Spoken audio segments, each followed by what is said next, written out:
Now to the quest for answers in Lac-Megantic, Quebec. The focus there is on the brakes of that runaway train and on the continued search for victims. Some video has emerged, taken by a local man just moments after the derailment and explosion. J'ai jamais vu ça. Mais ça n'a juste pas de sens là, c'est...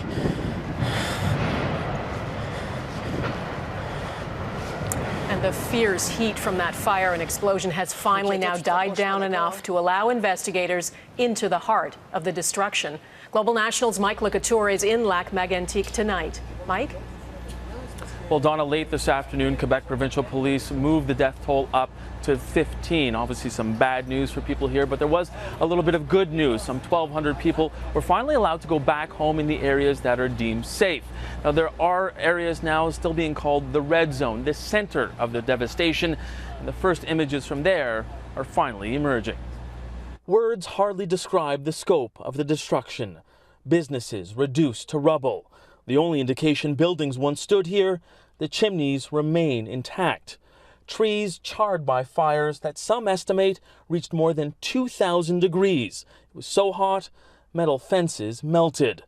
Burnt-out cars dot the landscape, left by people who fled the wall of fire, which chased dozens up the street. The scene is secure enough for investigators to comb through the debris, but firefighters aren't taking any chances with the tankers still left in place. We're using infrared camera to look at the tanks to see if there's an increase of temperature in there, but as right now it's stable.